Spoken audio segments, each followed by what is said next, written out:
HOA called my house too bright, so I painted it neon pink. The first time I got a letter from the HOA, I actually laughed. "Your house is too bright," it said. Bold letters, highlighted, underlined, like I'd committed a federal crime. My house wasn't bright. It was a calm, soft yellow. I'd picked the shade because it reminded me of warm summers and lemonade stands.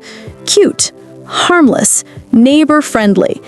But apparently our HOA, which seems to wake up every morning looking for something else to be offended by, had decided that my sunshine yellow house was a violation of community aesthetic harmony. Fine. If they thought my yellow home was too bright, I decided I'd show them what bright really looked like. Now, I'm 57 years old. I've lived through disco, neon fashion, and every questionable color trend of the 80s. And when I get pushed too far, I get creative. So I drove down to the local paint store and asked the guy, "Show me the brightest, loudest, most eye-blinding paint you've got." He grinned. "Neon pink?" I smiled back. Perfect.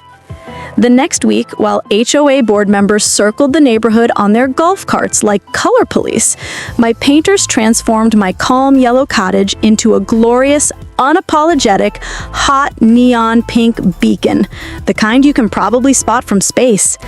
And let me tell you, the reactions were priceless. Mr. Henderson from across the street nearly dropped his morning coffee. A few cars stopped just to stare. Someone actually slowed down, took a picture, and started laughing. Kids loved it. Teenagers used it as a selfie backdrop. It was the most life our sleepy little cul-de-sac had seen in years. The HOA, however, did not share the enthusiasm. I got a second letter. This one wasn't just highlighted. It might as well have been written in flames. They claimed my house now disrupted community uniformity and presented an unnecessary visual disturbance. I wrote back, "Thank you for your feedback.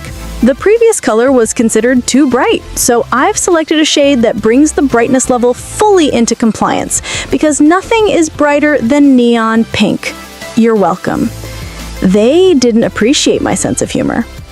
2 days later, I was summoned for a mandatory review meeting. I showed up with a binder of HOA-approved guidelines, none of which mentioned neon. Beige? Yes. Taupe? Of course. Muted earth tones? Plenty. But no rule specifically banning neon. Their faces fell. After 30 minutes of dodging their passive-aggressive comments and concerns for property values, they finally sighed in defeat. No rule meant no violation. And that was that. Funny thing is, after a month, neighbors started admitting they liked it. "It's cheerful," one said. "Easy to give directions," joked another. Even the HOA president eventually stopped glaring at it. Today, my neon pink house stands proud. It's bold, bright, and yes, maybe a little rebellious.